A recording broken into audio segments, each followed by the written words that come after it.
Hey guys, and welcome back to my channel where we're making, guess what? We're making alcapurrias. Now, all we're going to be using are simple ingredients. We're going to be using maybe 2 to 3 plátanos. Make sure they're green. And una manita or one thing of green bananas. We're going to peel them and we're going to set them aside. A lot of people add yuca to this. Sorry, not yuca. Jautía. I'm not adding jautía this time. All I'm adding are these ingredients for my base for the alcapurrias. And I will show you. But for now, let's just get starting to peel. Now, one little trick that I've learned throughout the years. Whenever you're peeling bananas, to make it a little easier for you, get some hot water going. And let the hot water soften the peel, so that it'll be easier for you to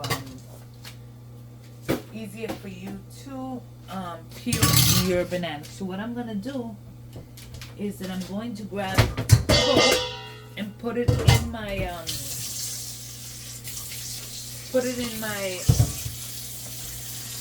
right here, and I'm gonna start peeling these and putting them in the hot water and let that soften, so it'll make it easier for me to peel. Once I do that, I'll show you. You run your knife right through the edge, right? And because it's been in hot water just for a little bit, it hasn't been in the hot water for long. Look how much easier it is to peel your green bananas. Okay, I'll show you again. We'll grab a banana. We're gonna grab the little knife and we're gonna run through it really quickly, just from the very beginning. Put your hand right through it. It is so much easier to peel. So I've learned this because I make a lot of pasteles. So when I make pasteles, it is so much easier to peel my bananas this way. So I'm going to go ahead and finish peeling them all. So here we have our green bananas and our plátanos. We have an extra plátano just in case we need it. We're not sure we will be needing it. So we could grab our blender or our food processor and get started. So in our blender here, we're going to add our plátanos and our green bananas. And we're going to process this.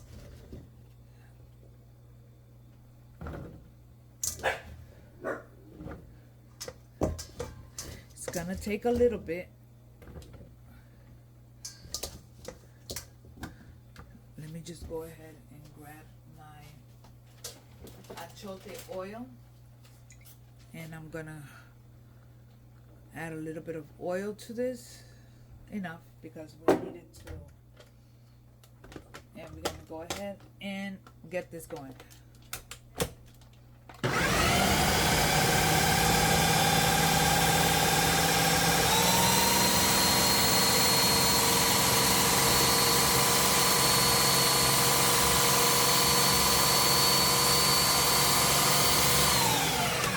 Remember, we need to make sure that everything that we have here is really processed. So we're gonna go ahead and add the rest. I will be adding a little bit more oil just to help it along.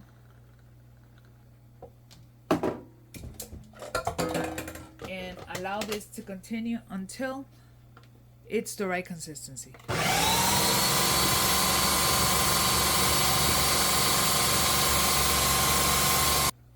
To continue to help it along, we're going to add our sofrito. I'm adding a nice amount of sofrito and continue to let it blend.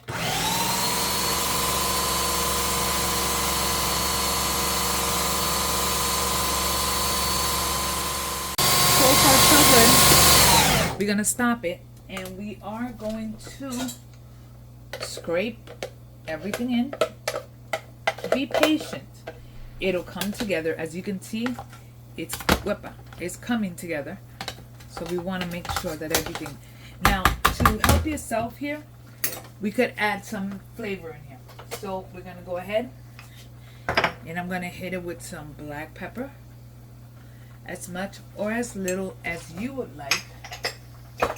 We're going to go ahead and hit it with some kosher salt. and whatever I have left in there. We are going to hit it with oregano, porque me gusta el oregano. And we're going to add un sazon con color, or just add a little bit of color. Don't add too much because we already added the annatto oil. And we are, wait, we're missing one item. Where is it? Oh, my adobo. Just a little bit because already has salt. And we're going to go ahead and mix it and allow it to all come together.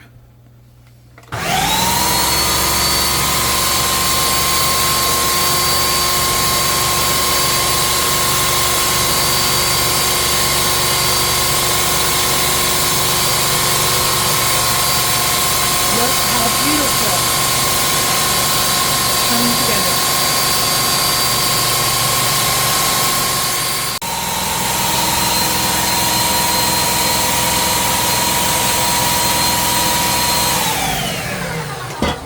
I did add the rest of my plátano, the one plátano I have left. And we are pretty much done. And what we're going to do is we're going to remove our masa. And we're going to put it into our bowl. So I'll show you that once I get it out. So we have our masa. Now what do I do with this masa? First of all, I'm going to taste it. And I see that I have bigger chunks like this. So I'm going to remove those because I don't want that on my masa. So it's good to check, make sure that everything is okay. So what we're going to do is we're going to taste it. So just and check what it needs. Number one, it needs a little bit more of sofrito, and totally needs salt. So we're gonna add salt, and we're gonna mix it. And after it's mixed, I'm gonna put it in the refrigerator.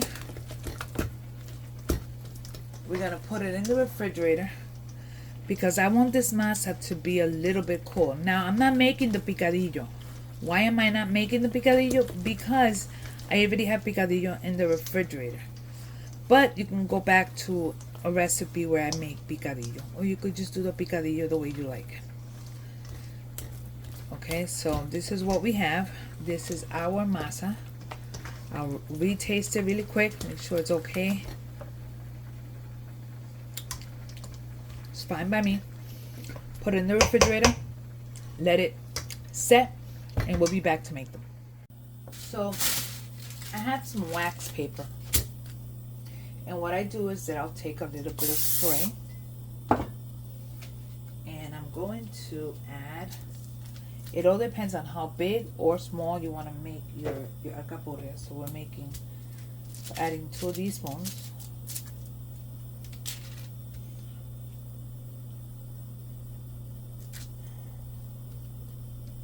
Okay, I have picadillo here. These are chicken. These are chicken. And we are closing it. And we want to, what I'm doing now is just getting them nicely set. And we are simply going to put them aside and let them do its thing. And we're going to continue to make. The next one I'm going to make is going to be beef, just so I can show you. Okay, so 1, 2. I have my oil heating.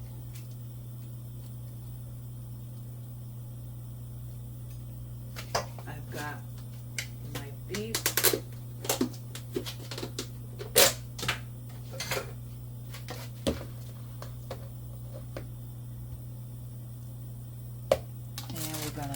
Cover them.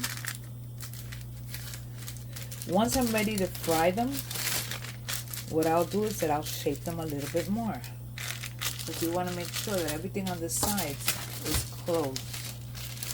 I want to put this aside because I don't want to mix my chicken and my pork. So I'm going to continue to make, then I'll show you once I fry. I already fried some here, so that's why you see the oil a little rowdy, but we're gonna go ahead and fry our alcapurrias. Just a really quick summary here. I'm gonna move this here. These are alcapurrias. What I do now, once I dip it in the refrigerator for a little while, is that I try to reshape them into little rounds. Okay, so I just try to reshape. When they're overly softened, I'm not gonna even bother. I'll continue and I'll grab a different one. And just try to get them in. And we're gonna use the same paper to put them inside our oil. So we're gonna go ahead and get started. We're gonna do this in hot oil, oh goodness.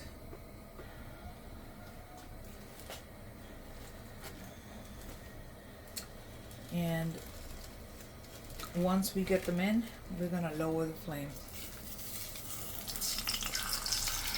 So one in, I'm gonna lower the flame to a medium low.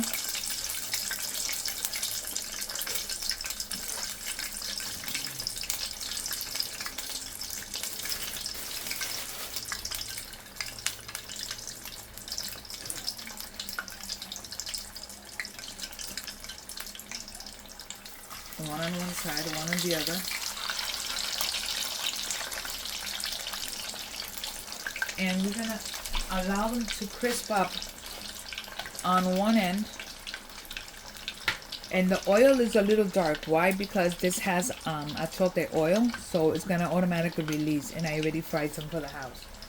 So that's what we're doing. So make sure you have yourself some napkins ready. This thing is so ugly looking, but it's okay. That's for a soup. We're gonna allow this to crisp up on one side, then we flip them. And the reason I lower the flame to a medium low is because we want these to cook on the inside, which is super important.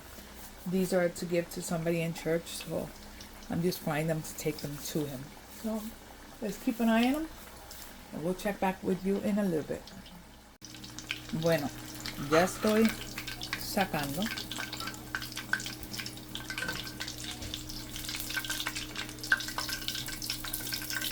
Y les voy a mostrar ahora.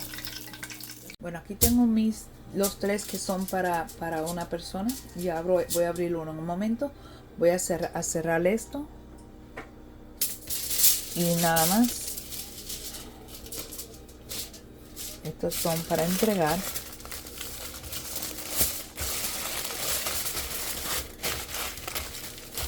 Están calentitos y esto lo voy a entregar. Y ahora les voy a mostrar el que tengo para mostrarles a ustedes.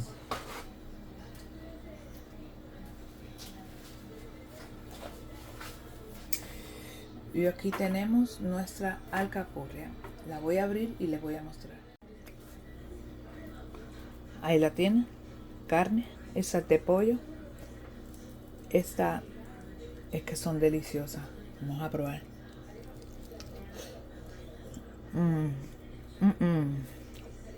My God. De verdad que está deliciosa. Y no espero que les haya gustado este video. Algo simple, rápido. Y con esa poquita de masa hicimos un montón. Hicimos como 20 alcapurrias. Nos vemos en el próximo video. See you guys in the next video. Give me a like and a follow. Síganme. Dale un follow, un suscríbete. Y que Dios me lo bendiga. Hasta el próximo video. God bless you. See you in the next video. Bye.